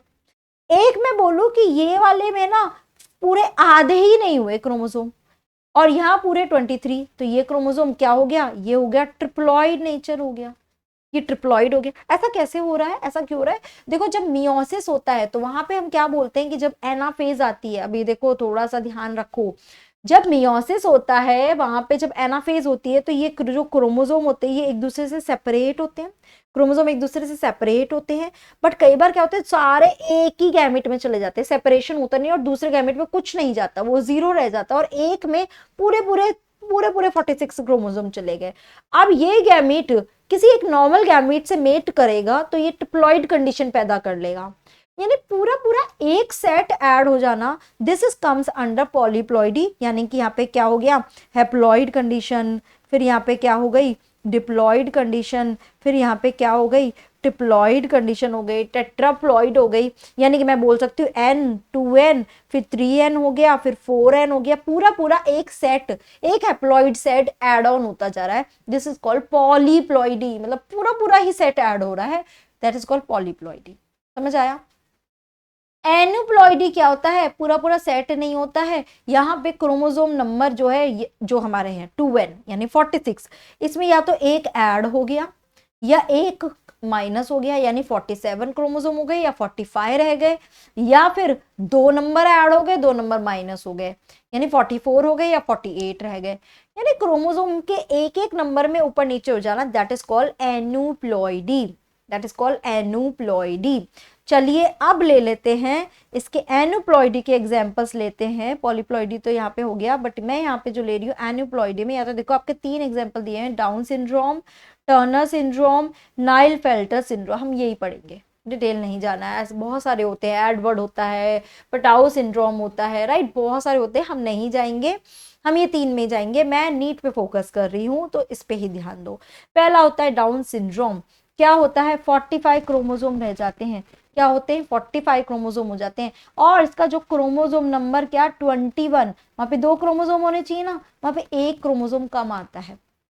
आप कैन यू इमेजिन, 1 क्रोमोसोम नहीं होने की वजह से उस पर्सन का लाइफ पूरा खराब, मेंटल रिटार्डेट हो जाता है। तो देखो यहाँ पे, oh I am sorry, I am really sorry, I am really sorry, 3 हो जाते 47 नंबर आ जाएगा, यानी कि कौन सी हो गई 2n+1 हो गया। 2n+1 यानी कि नॉर्मल क्रोमोसोम में एक और ऐड होता है ना, एक मिनट, 2 तरह से हो सकता है, या तो 2n+1 हो, इसको हम बोलते हैं ट्राइसोमी, और अगर 2n में एक कम हो गया तो इसको हम बोलते हैं मोनोसोमी। आई एम सॉरी, वो रॉन्ग हो गया मेरे से। तो 2n+1 होता है, उसको हम ट्राइसोमी, ट्रिपल हो गया, 2n प्लस माइनस होगा, -1 होता है तो उसको मोनोसोमी। देखो ये देखो यहाँ पे कैरियोटाइप दिया हुआ है, दिस इज कैरियोटाइप, जो मैं शुरू में आपको बता रही थी, क्रोमोसोम 1 देन 2, फिर क्रोमोसोम 3 हो गया, 4 हो गया, 5 हो गया। इसके क्रोमोसोम नंबर 21, 21 किधर गया, 21, यस ये वाला, इसके 21, देखो ये 22 ओनली कितने क्रोमोसोम दे रखे हैं, ऑटोजोम्स दे रखे हैं, सारे ऑटोजोम्स दे रखे हैं। तो इसके 21 पे आप देख सकते हो 1 2 3, 3 जो क्रोमोसोम आ गए, ट्रिप्लॉइड हो गया। ट्रिप्लॉइड वो वाला मत समझिए, मतलब एक एक्स्ट्रा क्रोमोसोम, यानी कि एक जो गैमेट है ना वो दोनों ही क्रोमोसोम लेके आया था, बाई चांस उसमें डिवीजन नहीं हुआ सही से, कुछ एरर रह गया मियोसिस की वजह से, मियोसिस ड्यूरिंग मियोसिस। ओके, तो क्या हो गया, टिप्लॉइड स्टेट हो गई। तो पढ़ लेते हैं, it presence of additional copy of chromosome number 21 पे, ये आप अंडरलाइन कर लो, trisomy, and first describe by Langdon Down, इसलिए उसको डाउन सिंड्रोम बोलते हैं। इसकी कैरेक्टरिस्टिक्स ध्यान रखो, ये आपको पूछ ली जाती है, ठीक है ना। क्या होता है, शॉर्ट स्टेचर, छोटा हाइट रहेगा, स्मॉल राउंड हेड रहेगा, फरो टंग रहेगा, माउथ हमेशा ओपन रहेगा, पाम जो है वो ब्रॉड होती है विद कैरेक्टरिस्टिक्स पाम क्रीजेस, मतलब बहुत सारी क्रीजेस, बहुत सारी लाइंस दिखती है। Physical, psychomotor and mental retarded होते हैं वो बच्चे। इन एक और चीज, हार्ट डिजीजेस के भी बहुत ज्यादा चांसेस होते हैं इन बच्चों में, ठीक है। नेक्स्ट ले लेते हैं नाइल फेल्टर सिंड्रोम। ये कहाँ पे होता है, हमारे सेक्स क्रोमोसोम से रिलेटेड है, और यहाँ पे भी क्या हो रही है, ट्राइसोमी हो रही है। क्या हो रही है, ट्राइसोमी हो रही है, कि हमारा जो नॉर्मल मेल है ना, वो अब देखो मेल कैसे बनेगा, देखो यहाँ पे ले लेती हूँ, मेल कैसे बनेगा, कि जब एक एक्स आएगा और एक वाई आएगा तो क्या बन जाता है, नॉर्मल मेल। बट यहाँ पे क्या हुआ, यहाँ पे 2 एक्स आ गया, इस एक्स को सेपरेट होना था, सेपरेट होके अलग अलग गैमीट में जाना था, बट नहीं जा पाए, वो दोनों ही एक में चले गए, और दूसरा वाला गैमीट खाली रह गया। तो अब इसमें क्या हो गया, एक एक्स्ट्रा हो गया, तो है तो ये मेल, बट इसमें फीमेल का भी कैरेक्टर डेवलप हो जाता है। तो देखिए, Nile फेल्टर is also caused due to the presence of additional copy of X chromosome resulting in karyotype of this one। ध्यान रखना, क्रोमोसोम बढ़ गया तो क्रोमोसोम का नंबर कितना हो गया, 47 हो गया।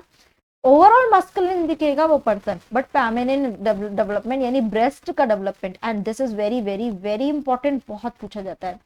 ओके, जब मेल में फीमेल के कैरेक्टर डेवलप होते हैं और ब्रेस्ट डेवलपमेंट होता है, तो उसको हम बोलते हैं, उस डिसऑर्डर को हम बोलते हैं गायनेकोमेस्टिया, ध्यान रखना। ओके, और ध्यान रखना, ये ऐसे पर्सन स्टेराइल होंगे, they are not able to do the reproduction, they can not reproduce, ठीक है। ओके, तो जो हम जनरली जो हम ट्रांसजेंडर की बात करते हैं, तो उसमें ना बहुत सारे ऐसे डिसऑर्डर होते हैं जिसकी वजह से ट्रांसजेंडर बनते हैं, तो उसमें से एक ये भी रीजन होता है। नेक्स्ट ले लेते हैं टर्नर। ये क्या होती है, इट इज मोनोसोमी, यानी कि क्या 46 से क्रोमोसोम 45 रह गया। वो क्या बोल रहा है, it is due to the absence of one of the chromosome. अब देखो जो ये वाला मैंने बताया था ना कि भैया इसमें तो आया ही नहीं, और ये फीमेल यहाँ पे एक्स आ गया, ये फीमेल बनना था बट एक्स ओ ही रह गया। तो फीमेल तो है, फीमेल तो है बट क्रोमोसोम नहीं आने की वजह से फीमेल पूरी तरह से नहीं डेवलप हो पाया। तो it is X O. Such female are sterile. Ovaries कैसी होती है, इनकी रूडिमेंट्री होती है। देखिए तीनों सिंड्रोम के कैरेक्टर्स के ऊपर आपको स्टेटमेंट वाइज क्वेश्चन भी बनते हैं, क्या select the right statement for it, और उन स्टेटमेंट में बहुत माइन्यूट से चेंजेस कर देंगे, तो आपको वो ध्यान रखना है, ठीक है। And lack of other secondary sexual character, वो भी प्रॉपर नहीं डेवलप होते हैं, इस तरह से इसमें रहता है। तो yes, congratulations, this is the end of our chapter. हमने ये खत्म कर लिया ना। आई होप कि हमने बहुत अच्छे से इसको कवर अप किया है एंड बहुत कम टाइम में हम इसको कवर अप किया है। आई एम श्योर कि मैंने इतना टाइम नहीं लिया होगा इसमें, राइट। तो इसकी मैं डीपीपी शेयर कर दूंगी, और अगर आप लोगों को उस डीपीपी का डिस्कशन चाहिए तो प्लीज गिव मी रिस्पॉन्स। मुझे आप कमेंट में बोलिए कि मैम डीपीपी का अलग एक वीडियो बना के उसको डिस्कस कर लो, तो आई will share that one also, ठीक है। नेक्स्ट क्लास में हम नेक्स्ट मॉलिक्यूलर बेसिस ऑफ करेंगे। भाई बहुत क्रूशियल चैप्टर चल रहे हैं, तो अटेंडेंस शो करो अपनी, जरूर से यहाँ पे रहो, क्रूशियल चल रहा है सब कुछ। Yes, and one more thing, आप मेरा ऐप भी डाउनलोड करिए, वहां पे भी अपडेट्स आपको बहुत सारे मटेरियल्स आपको मिलते रहेंगे टाइम टू टाइम। वहाँ टेलीग्राम में भी एक्टिव रहिए। मैंने पावरफुल कम बैक किया है, मैं बहुत टाइम से नहीं थी बट अब मैं आई हूँ, तो मैं फुल मोड में आप लोगों को पढ़ाने वाली हूँ, ठीक है। चलिए पढ़ाई करिए, कोई भी डाउट है तो I am there for you. Take care, bye bye.